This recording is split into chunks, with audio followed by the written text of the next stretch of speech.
Clip number 1344۔ اس clip میں آپ قرآن پاک کی سورہ مومن کی آیت نمبر 36 سے 38 تک کی تلاوت، ترجمہ اور تفسیر قرآن صراط الجنان سماعت فرمائیں گے۔ بسم اللہ الرحمن الرحیم۔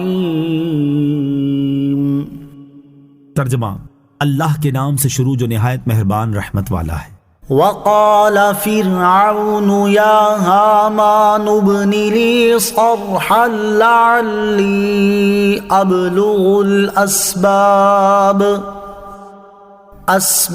السماوات فاطلع الى الہ موسیٰ وانی لأظنہ کاذبا وَكَذَلِكَ زُيِّنَ لِفِرْعَوْنَ سُوءُ عَمَلِهِ وَصُدَّ عَنِ السَّبِيلِ وَمَا كَيْدُ فِرْعَوْنَ إِلَّا فِي تَبَابٍ۔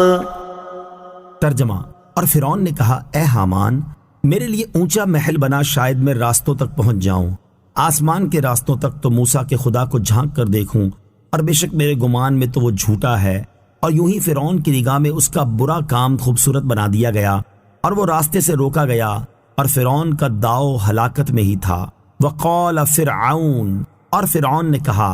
اس آیت اور اس کے بعد والی آیت کا خلاصہ یہ ہے کہ فرعون نے جب دیکھا کہ یہ شخص تو ایسی گفتگو کر رہا ہے جس کی وجہ سے لوگوں کے دل اس کی طرف مائل ہو رہے ہیں اور لوگ اس کی بات کو درست سمجھ رہے ہیں، تو اس نے موضوع ہی تبدیل کر دیا اور لوگوں کو مطمئن کرنے کے لیے مکاری اور چال بازی کے طور پر اپنے وزیر حامان کو کہنے لگا کہ میرے لیے آسمان کے راستوں تک ایک اونچا محل بناؤ، میں اس پر چڑھ کر دیکھوں گا، شاید میں آسمان پر جانے والے راستوں تک پہنچ جاؤں اور وہاں جا کر حضرت موسیٰ علیہ السلام کے خدا کو جھانک کر دیکھوں۔ میرے گمان کے مطابق میرے علاوہ کسی اور خدا کا وجود کا دعویٰ کرنے میں موسیٰ علیہ السلام جھوٹے ہیں۔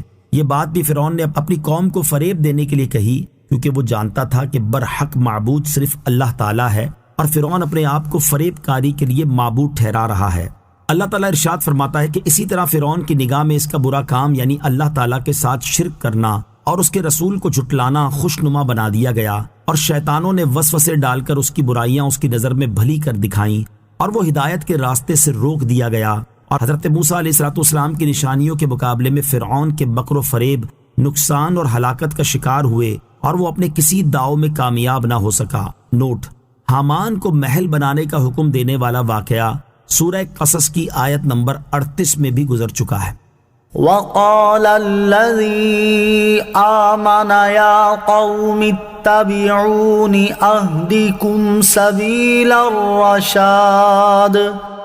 ترجمہ، اور ایمان والے نے کہا، اے میری قوم، میرے پیچھے چلو، میں تمہیں بھلائی کی راہ بتاؤں۔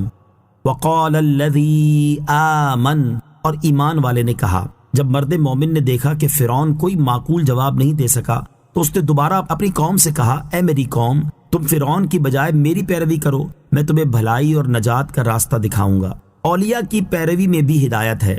اس میں اشارہ ہے کہ فرعون اور اس کی قوم جس راستے پر چل رہی ہے وہ گمراہی کا راستہ ہے، اور یہ بھی اشارہ ہے کہ ہدایت انبیاء کرام علیہ السلام اور اولیاء عظام رحمت اللہ تعالیٰ علیہم کی پیروی میں رکھی گئی ہے، اور جس طرح نبی علیہ السلام اپنے امتی کو ہدایت کا راستہ دکھاتے ہیں، اسی طرح نبی علیہ السلام کے تابع رہتے ہوئے اولیاء و صالحین بھی ہدایت کا راستہ دکھاتے ہیں۔